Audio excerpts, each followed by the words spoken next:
All right. Offensive rookie of the year. Okay. This one is fun. I think this one's really fun for me anyways. Okay. I ended up going with Chris Olave. So did I, which annoys me. That does annoy me too. We were in the pre-show meeting. You mentioned something with Olave, and I was like, oh, that means you've been looking at it. And this goes into counting stats situation and also just underlying metrics. That's why I'm going with Olave. Olave missed some time. Second for me, this will help my discussion with Olave, is Garrett Wilson. They're Ohio State teammates. Yes. And then third is the Falcons duo of Tyler Algier and Drake London. Like I didn't know which Kenneth three. Walker, I think, is worth mentioning as well. He's in there as well. Yes. But that was my 3A, 3B, 3C, I guess, too, as well. But this is why I just truly really like watching Olave and why I consider him my offensive rookie of the year. Just underlying metrics. Not only did he finish with over 1,000 yards, 1,042 on 72 catches, which is pretty substantial. He since rookie receiver since 2012. So it's an 89 player sample size that have run 300 more routes. Olave is 5th in yards per route run. The only 4 above him: OBJ, AJ Brown, Justin Jefferson, Jamar Chase. That's insane. That's a great stat. That's a great group right there. There are only 14 rookie receivers that have averaged 2 or more yards per route run. And I'll just finish it off because I love this list. So it's OBJ, AJ Brown, Justin Jefferson, Jamar Chase, Olave, Juju Smith-Schuster, who people forget had an amazing start to his career, Drake London, Mike Evans, Michael Thomas, Cooper Kupp, Scary Terry, Deebo Samuel, Keenan Allen, and Chase Claypool, who kind of ruins the sample size a little bit. Chase Claypool is coming back strong this year. All right. I don't want to hear any Chase Claypool slander on this show. Ruin my stat a little bit, but but that's a great group to be a part of. Olave is 4th in first downs per route among rookies since 2012. Garrett Wilson, who also finished with 1,100 yards, 4 touchdowns, way more targets. Yes, he played with some crap QB play this year, but over 100 of his targets came when the Jets were trailing. No receiver had more targets this year in the entire league, not just rookies, when they're down by 2 scores than Garrett Wilson. And that is not to say Garrett Wilson is not a good player. He is an exceptional player. It's just that a lot of that production, those counting stats, came as empty calorie stats.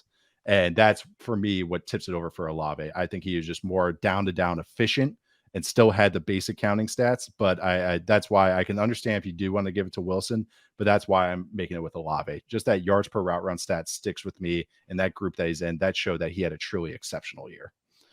I had a really hard time picking between them. Yeah. So this morning, I was looking at a lot of the stats, looking at a lot of the rate stats, and I'm like, man, Olave played 2 fewer games than Garrett Wilson. Mm-hmm. Like, that might be enough to change it. So I was like, okay, I still can't decide. It's tough. But let's go to the tape. So I went back and I just pulled up all of their targets, each of them. And I watched the second half of the season for each guy. And Chris Olave is just a high level NFL receiver already. He's a star. He's a star. And I think that's what kind of put it over the top. And Wilson, it moves so differently. Like, you can just feel the amount of explosiveness and juice he has every time he touches the ball. He just moves differently than other guys on the field. And that, I'm very excited about who he's going to be in the league. And he is clearly like a guy immediately. And you can feel that when you watch him. But Olave has all of it already.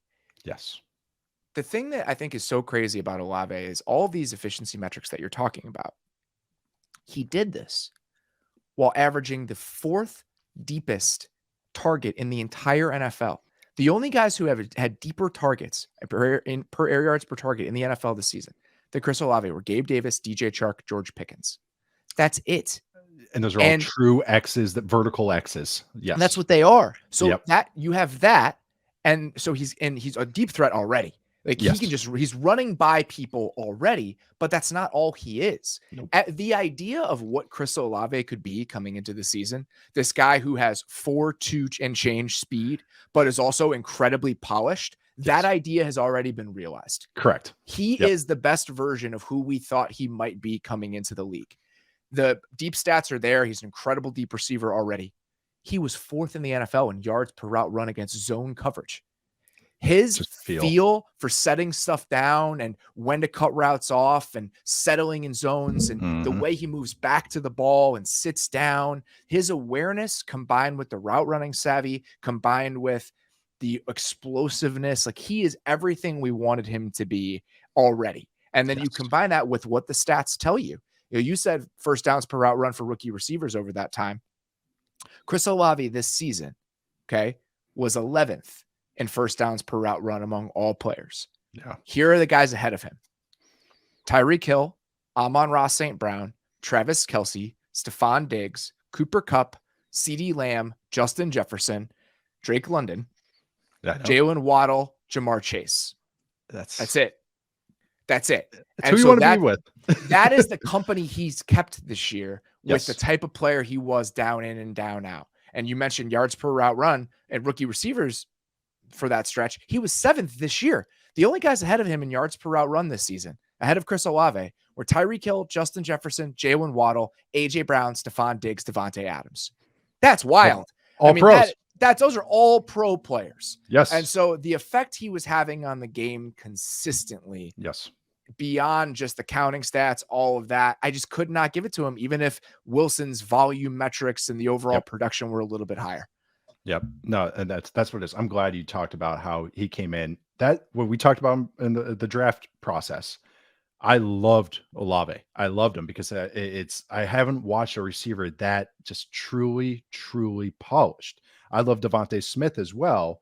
Devontae Smith has a lot of that as well, his ball skills and everything. It kind of different, but it was just Olave was a pro receiver playing in college already, a true three-level route runner. The what you talked about with the zone stuff is so like what Olave is. That feel like if he's running a curl route, he breaks it sharp, like right back at the quarterback, perfectly how you would teach it. But then he understands how, if it's scramble drill, he understands how to just moves intelligently. He's an intelligent football player on top of running a 4-3 flat or whatever he ran, just something ridiculous. No, I think I'm glad you brought all the stats up too, because it's just, he had less chances. Andy Dalton played fine this year. Yes, he overall probably had a better quarterback position than Garrett Wilson did, but he didn't have the same opportunities. He's running true routes. He's not getting any of the gimmick stuff. It's not like he just, nerfed his stats because they only throw the ball, 10 times a game and a heavy play action offense, something of that sort. Yes, they do it, but not like a Titans, during AJ Brown's rookie year. But it's true offensive football, and he's running a complete, his route tree percentage is 100%. Like if it was an RPG and you had to max out his stats, his is at like 99, trying to like bump it up a little bit more. He's incredible. I'm really glad that you ended up on the same one, even though people are going to laugh at us, because people should watch this dude. He is really, really fun.